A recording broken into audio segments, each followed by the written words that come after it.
We've got it. This transmission is coming to you. Waging war on corruption. All right, you are go. It's Alex Jones, coming to you live from the front lines of the InfoWar. We're live, ladies and gentlemen. It is Friday, the 23rd day of July, 2010. For the next 30 minutes, we have an exclusive interview with Governor Jesse-Ventura. Of course, with this hit TV show now going into its second season, they're producing Conspiracy Theory with Jesse-Ventura. He has had trouble all over the country.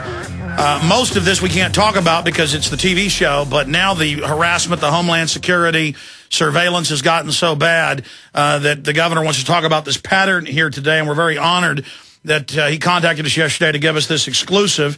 I'm also play my own part in the show as a consultant. But the headline at Infowars.com by Kurt Nimmo, exclusive, Jesse Ventura talks with Alex Jones about government harassment of his TV show. And it is really intensifying. Governor, thank you for joining us. Hi, Alex. Great to be here. And again, I come on the air with you, Alex, just to inform the public out there of exactly what's going on with our U.S. government, it seems. Well, we appreciate you coming here first, sir. Well, you know, ABC or NBC or none of them are going to air what I'm going to talk about. You can bet on that. And I know that this is the place where freedom speaks. Have you had a chance to see the ABC News story that tries to make a joke about the harassment? It says Jesse Ventura brings his conspiracy theories to the Capitol.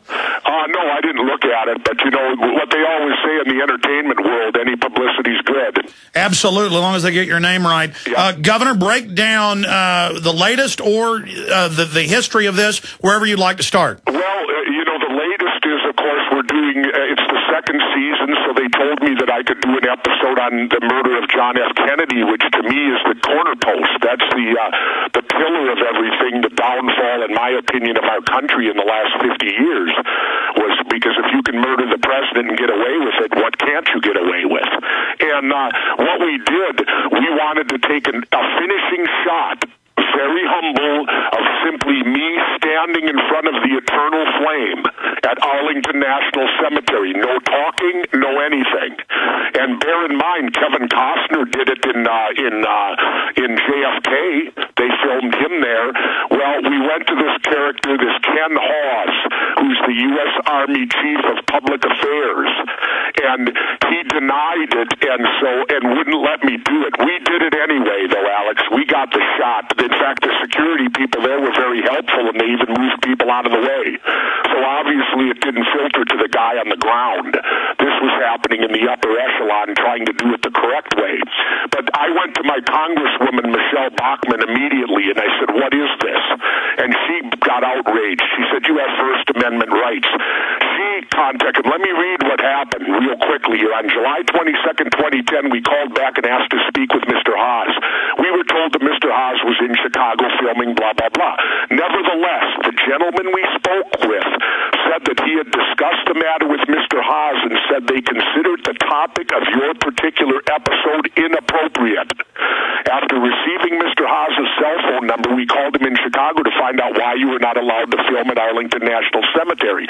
According to Mr. Hawes, Arlington National Cemetery has a policy of prohibiting stand-up filming. Additionally, Mr. Hawes stated that you were denied in part because of the nature of your television program. Specifically, he stated the topic of your particular episode, which alleges that the United States government was directly involved in the assassination of President John F. Kennedy, is contrary to the mission of the United States Army. Now, first of all, we don't say that in the episode. The episode isn't even finished. How would this guy know it, Alex? How would he know at all what position we were taking on this? We were merely investigating it. But where does he get off doing public policy and putting his opinion in on whether someone can or cannot be allowed to do something? Governor, this is incredible. You have the Army trying to set the precedent at a national park of who can film and can't, and saying no one's allowed to when the news media is down there every week. I see it constantly. This is so dangerous. Stay there. We're going to come back from a quick break and pick your brain about some of the other things that have happened, but expand on this. But what a dangerous precedent where the government says you can't film at national parks unless we agree with your message. Since when is the Army running this country internally? Again, it's Friday, July 23rd, 2010. Governor Jesse Ventura joins us live from California. The last few days he was in D.C., part of a pattern of the government trying to block his First Amendment rights and selectively doing this for people's political or views, period, just on the country. Governor, for those who just joined us, recap what's happened, get more into what Congresswoman Bachmann is saying, and the Army trying to block you from a national park. Well, what happened, we're doing a show on the murder of John F. Kennedy, and apparently the Army doesn't like it, and they're in charge of Arlington National Cemetery, and the gentleman's name is Ken-Hawes, spelled H-A-W-E-S. For those listeners out there that are as outraged as I am, I'll give you his phone number, 310-235-7621. Again, 310-235-7621. And I went to my Congresswoman, Michelle Bachmann, when they refused to let me film there going through proper channels. And I'll read again. After receiving Mr. Hawes' cell phone number, we called him in Chicago to find out why you were not allowed to film at Arlington National Cemetery. According to Mr. Hawes, Arlington National Cemetery has a policy of prohibiting stand-up filming. That's not true because Kevin Costner got filmed there for the movie JFK with Oliver Stone. You see it in the film. Additionally, Mr. Hawes stated that you were denied in part because of the nature of your television program. Specifically, he stated, the topic of your particular episode, which alleges that the United States government was directly involved in the assassination of President John F. Kennedy, is contrary to the mission of the United States Army. So now the Army bureaucrats are deciding what Americans can do inside the country. Apparently, or they have control over what you can film. And I was a governor, a mayor. I'm a U.S. Navy Vietnam veteran.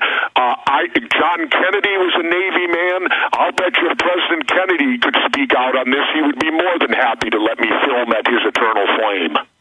Well, the issue is I've seen the news many times filmed there, and as you mentioned, it's in many films and documentaries, and the film JFK, which is saying it was a government operation. So they're clearly discriminating against you, and it just shows this atmosphere of government control where the government's involved in productions of movies, where the Army will try to block people even, interviewing people in the military if they don't. You know what the bottom line is, Alex? These people are supposed to work for us. We pay their salaries. It's called paying your taxes. That's what irks me a great deal, is the fact that I pay this guy's salary, and yet he has the ability to deny me from getting photographed by whom I consider the greatest president in my lifetime at his eternal flame, because he happens to not like the content of my program and where we're going, because some of us believe the Warren Commission's a crock of you-know-what, and we still seek the truth even today. By the way, on another subject, she wouldn't go on air with me. It's kind of the same subject, but I did sit down with Marina Oswald for 2.5 hours. Wow, tell us about that. Well, she wouldn't go on the air, but I think the most dynamic thing was this. She said this to me, Alex. She said, nobody cares anymore. And I tried to convince her that, yes, we do, because this is the cornerstone of corruption. If they can kill the president and get away with it, then they can do anything. And I said, it's important that history and we learn the truth, no matter how delayed it is, if indeed that we've been lied to. And she looked me right in the eye, and she said, would you sacrifice your children for the truth? And I looked at her and said, no. And she said, neither will I. That means she's being threatened. Well, it doesn't mean she's necessarily being threatened, but it means that certainly she feels that there is still a threat out there, that if maybe she spoke out and said what she really felt, that her children could come in some type of danger. At least that's, the way it was intimated to me, and that's what I took from it, was that she's still very protective of her children, and she's 69 years old now.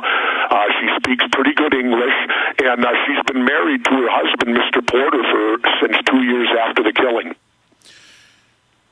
Of course, the wife of Lee Harvey Oswald, her husband clearly set up. It's now admitted that he was CIA at that air base in Japan, and that they had him infiltrate Russia and then brought him back. Of course, the film JFK covers all of that with historical accuracy. Governor, off air, you said, boy, the government sure is acting guilty, not just with this JFK thing, but everything. Everything we look into, Alex, the government behaves like they're guilty and hiding something.